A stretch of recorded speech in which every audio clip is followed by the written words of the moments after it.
예를 들면 이제 미술 분야에서 이야기를 하면 90년대부터 2010년 정도까지 이제 대한공간, 이인미 선생님도 참여를 하셨지만은 대한공간 컨셉이 있었죠. 그럼 그 당시에 대한공간은 주로 이제 미술관과 같은 되게 권위적인 어떤 기관들보다 훨씬 더 자유롭고 문화적 다양성, 그 다음에 권위주의로부터 있고, 또 한쪽으로는 이제 상업적 갤러리에서 커버하지 못한 영역들을 개척해 왔는데 2010년도 US 미술 쪽에서 이제 신생공간이라고 이름을 붙이는데, 그 당시에는 조금 저는 사실 굉장히 이념지향적이라고 생각하는데, 대한공간은 권위주의에 대한 또 상업주의로부터 독립이라는 측면에서, 그러면 이제 신생공간은 어떠냐면 그런 어떤 이념적 스펙트럼이나 깔때기를 가지지 않고 제가 이걸 또 개념하면 되게 일상 공간에 들어가는 거죠. 그러니까 카페이거나 책방이거나 이런 어떻게 보면 소규모 자영업으로 분류되었던 어떤 생활에서의 비즈니스 영역 속에서 그냥 문화적 실천들을 하는 거거든요. 그러니까 그 이전에 어떤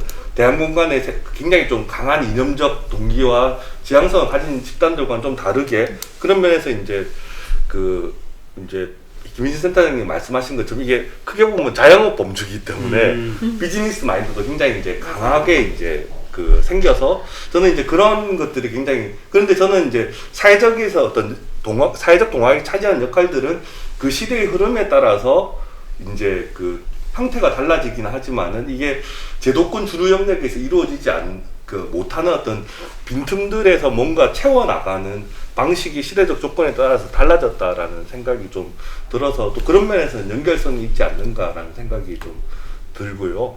그 다음에 이제 이게 조금 이제 아까 홍수 선생님도 이제 경계의 말씀을 해줬던 거는, 최근에 이제 재생의 영역이나 이런 것들이 많이 생기면서, 이게 크리에이터는 주로 컨텐츠 영역인데 물리적으로 하드웨어를 조성을 하거나 도시를 새롭게 개발할 때 이게 이제 예전처럼 공간을 확 바꾼다라고 해서 도시가 바뀌지 않으니까 컨텐츠를 만드는, 새로운 컨텐츠를 만드는 사람들이 필요하죠. 그래서 또 이런 수요들이 이제 어떤 제도 영역에서 많이 생겼고, 좋게 보면 협업이고, 약간 부정적으로 흐르는 부분들은 이제 비유를 하자면 왕서방과 이제 곰이 생기는 거죠.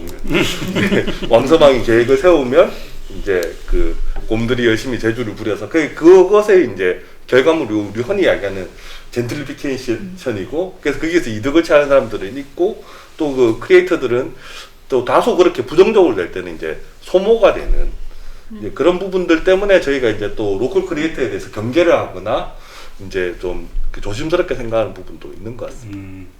이인미 대표님께 여쭤보고 싶은데, 사실은 도시에서 새로운 결을 만드는 것과 또 틈을 이렇게 메우는 걸 넘어서서 틈을 또 만들어내시는 것들이 컨텐츠 중에서도 또 특히 요즘 서점 공간이라든지 작은 책방 공간이라든지 이런 것들이 도시에서 곳곳에서 지금 움틀대고 있잖아요. 어떻게 상황을 좀 어떻게 보시는지요? 틈을 새로 만든다는 차원에서는. 네, 근데 그렇게 생각하면 책방 주인들은 오히려 로컬 크리에이터가 아닌 것 같아요. 왜냐하면 아까 얘기한 로컬 크리에이터가 약간 사업적 마인드에 접근한다라고 생각을 한다면, 책방은 사실 사업적 마인드로 절대 접근할 수 없거든요. 책방이라고 하는 거는 그냥 책이 좋아서 그것을 하는 사람들이 대부분이어서, 어떻게 보면 책방을 유지하는 거는 다른 일을 하고, 아까 인터뷰에 동주 책방에서도 얘기했던 것처럼 그냥 걔는 유지만 돼도 좋다라고 하는 사람들이 대부분이라서, 센터장님이 얘기한 크리에이터의 범주로 친다면 사실은 책방은 열외일 수 있다라고 생각을 하는데, 또 다른 그 관점으로 생각해 본다면, 그 다양한 로컬 크리에이터가 옛날에는 그 대한공간이라고 하는 제도권에서 약간 도전할 수 있는 그런 활동이었다면, 지금 책방이든 카페든 아니면 젊은 친구들이 하는 문화 공간이든 이런 거는 오히려 그런 제도권이나 그리고 사회의 통념적으로 이 정도 내가 성장해야 되겠다라고 하는 목표치에 대해서 거부하고, 그냥 자기만의 어떤 작은 목표치에 만족해하고 거기서 뭔가를 발견해내고 창조해내는 그런 젊은 친구들이 지금 곳곳에 있는 거잖아요. 책방 하는 사람들도 그렇고, 지금 젊은 친구들은 망미동에 있는 작은 전시 공간들도 그렇고 대부분 그렇거든요. 그래서 저는 되게 그런 친구들이 결국 부산을 지키는 그 아주 건강한 그 로컬 크리에이터의 역할이다라는 생각이 들고 있거든요. 그래서 저는 뭐 저희 동네에 있는 20대가 하는 뭐 작은 그 뭐 파스타 집이라든지 아니면 뭐 밥집이라든지 이런 20대들을 보면 정말 우리나라가 되게 희망적이구나. 저렇게 열심히 자기 일을 하고 그리고 또 어렵지만 어쨌든 자기가 하고 싶은 일을 그 나이에 이 제도권의 어떤 영역에서 뭔가의 어떤 기대치 우리 보통 뭐 몇 살이 되면 집을 가져야 된다. 뭐 몇 평의 차를 가져야 된다. 뭐 그런 것과 약간 독립되어서 물론 그런 거에 대해서 욕구가 없는 건 아니지만 그런 거에서 어느 정도 독립되어서 자기만의 어떤 영역을 만들어가는 20대들이 있다라고 하는 것이 저는 되게 건강한 부산이 가지고 있는 건강한 면으로 바라보고 있는 것 같아요. 저는 굉장히 차이가 많이 나는구나라는 걸 느꼈던 게 청년이 저희의 어떤 활동들을 볼 때 뭐라고 얘기하냐면 제가 우스갯소리로 이런 말을 했어요. 청년의 기준에 유엔 기준의 청년의 기준은 60세가 넘으니까 저희는 다 청년입니다. 그래서 저희 멤버들을 소개를 시켜드렸더니 그 친구들을 얘기하는 거죠. 몇몇의 어떤 청년 위원이기 때문에 그런 얘기를 했을 거라고 이해를 하는데 안타까운 건 결국에는 공존이라는 것보단 자기네들은 쓰고 버려진다라는 관념이 너무 커 있는 것 같다라는 생각이 드는 거예요. 그래서 나는 이런 부분들이 단계별로 건너가서 60대가 돼도 로컬 크리에이터라는 단어를 들으면서 지역에서 하는 게 어떤 의미에서 굉장히 큰 힘이라고 생각을 하는데 여전히 이것들의 어떤 차이를 느끼게 하고 이런 부분들을 조금 더 자기네들이 좀 소모성이라고 하는 것들에 대한 걸 많이 느끼는 거죠. 그래서 저희는 사실은 재생을 하면서 너무 많은 분들을 만나보면서 느꼈던 건 이 동네에서 떠나지 않을 수 있는 분들을 찾는 게 가장 중요한 방법이라고 생각을 했었어요. 그러니까 새로운 분들이 오더라도 이 동네에 같이 이렇게 망미동 뭐 골목도 그렇지만 누군가와 연대라는 표현은 좀 그렇지만 같이 이렇게 호흡을 맞춰가는 형태의 공유가 강하게 일어나야 되는데 그것들을 이제 배제시키면 사실 그게 되게 좀 딱딱해지거나 유연한 조직이 안 된다라고 생각을 하는데 예를 들면 저희 동네에 두부가게 사장님이 있는데 이 두부가게 사장님은 계속 변화를 시도를 하세요. 연세가 80이 넘으셨고 여든이 넘으셨는데요. 네, 여든이 넘으셨고 그다음 그 아드님이 아드님이 이제 받아서 하는데 모두부 팔다가 맨날 뭐 이렇게 저희가 무슨 프로그램을 하면 와서 들으시고 그다음 뭐 만드시면 빵 만드세요. 비건 빵 만들어서 맛보라고 주시고 네네. 타르트 만들어서 맛보라고 주시고 그다음에 두유 만들어서 맛보라고 주시고 저는 그분들이 사실 로컬 크리에이터라고 봤거든요. 왜냐하면 그렇군요. 한 공간에서 거점을 가지고 있는 것보다 자기 스스로 자기 개발을 할 수 있는 능력을 가지고 있는 그게 어떻게 보면 파생되는 건데 그게 사실은 제가 볼 때 가장 매력적인 로컬에서 자기 생산적이고 근데 저희 마케터 입장에서 봤을 때 그분들은 누가 그러도 저희 회사 마케팅 본부장이 와서 저 집은 이미 벌써 시간 마케팅으로는 이겼다. 60년을 버텼기 때문에. 네. 근데 거기에 또다시 새로운 생산을 하려고 한다. 그러면 저 회사는, 저 가게는 정말 조금만 더 이렇게 옆에서 코칭만 해주면 엄청난 파괴력을 가진 회사다. 이렇게 표현을 하더라고요. 저는 로컬에서 이렇게 지역에 있는 분들을 만났을 때 결국에는 소모성이 있다라고 생각하는 청년들도 만나봤지만 한 지역에 오래도록 있으면서 자기의 변화를 계속 습득하려고 하는 스펀지처럼 이렇게 받아들이려고 하는 로컬 크리에이터도 만났거든요. 그게 사실 제 생에서 제일 인상 깊었던 부분인 것 같아요. 예, 정말 좋은 말씀이시네요. 로컬 크리에이터 얘기 준비하면서 이제 오랜 지역의 이야기라고 할까요? 청년들의 얘기가 아까 말씀하셨는데 좀 소모되는 거 아닌가, 버려지는 거 아닌가, 뭐 자연 도태되는 거 아닌가. 그래서 부산이라고 하는 지역 자체에 버틸 만큼 버티다가 사실 또 다른 데로 가야만 자기의 어떤 변화라든지 이런 걸 지속할 수 있는 거 아닌가.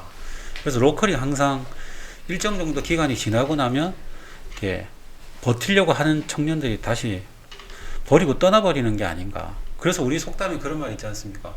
못난 나무가 산을 지킨다.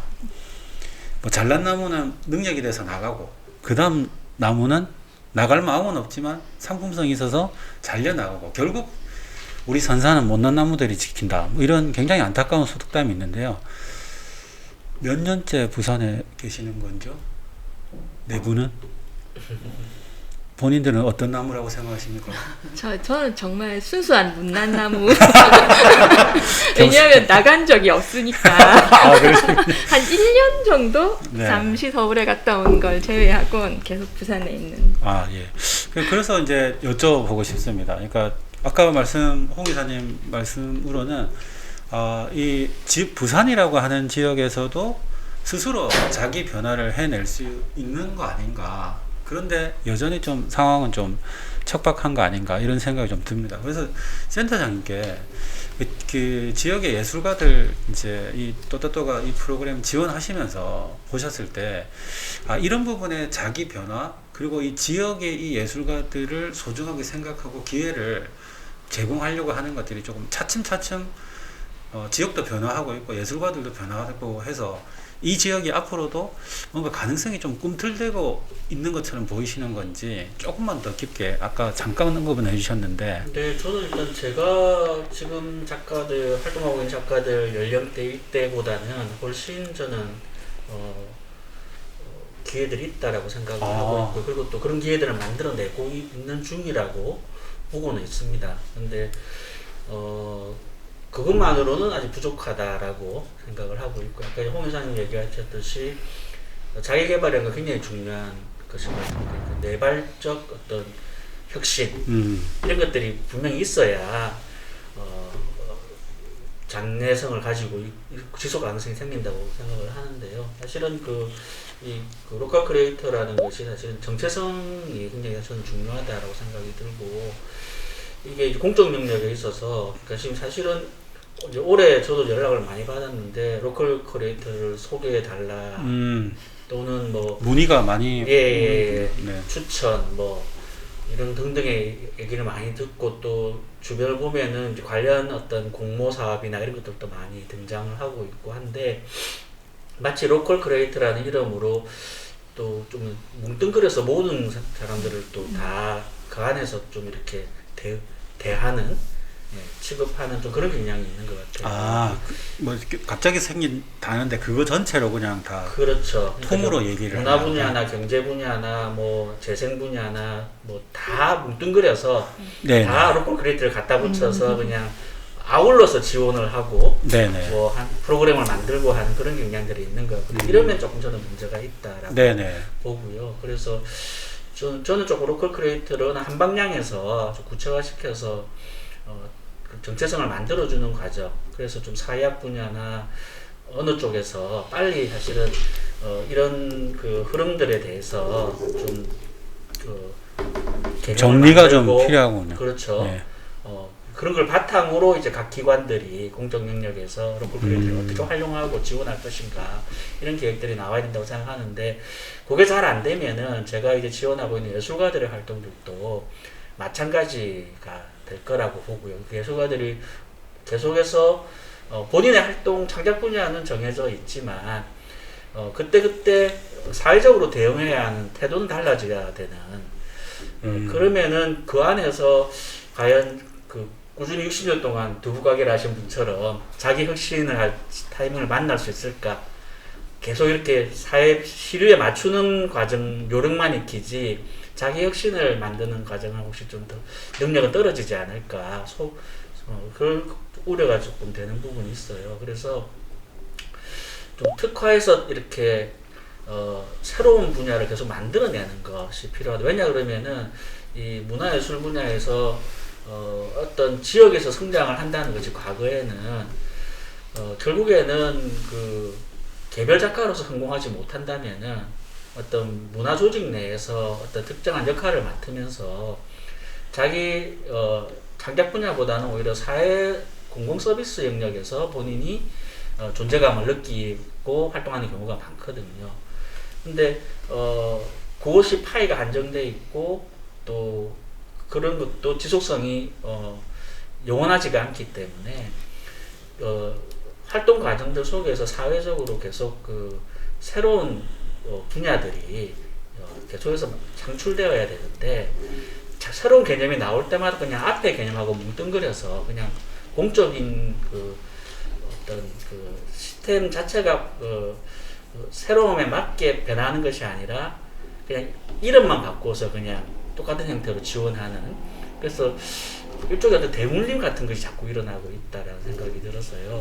그래서 이런 새로운 개념들이 나올 때 저는 거기에 걸맞는 사회적 변혁도 같이 있어야 되고 그런 것들이 있어야지 아까 어떤 자기 혁신이나 이런 나머지 것도 따라서 나올 수 있다라고 봐집니다. 어떻게 보면 그 아까 말씀 중에 그 일상 속으로 깊숙이 파고 들어가고 일상에서 좀 여러 가지의 변주들이 좀 이루어지고 있는 게 아닌가. 네. 그 말씀하신 그 센터장님 말씀에 벤처적 특성이라고 볼 수도 있지만 사실은 어떻게 보면 일상에서의 그렇게 어렵지만 버텨내는 그런 특성도 벤처적 기질이 아닐까 이런 생각이 들고요. 어쨌든 그 여러 공간 내에서 여러 가지 차원에서의 컨텐츠를 이렇게 주무르려 하고 그것을 만들어내려고 하는 그런 액션들이 참 여러 장면에서 벌어지고 있는 것 같습니다.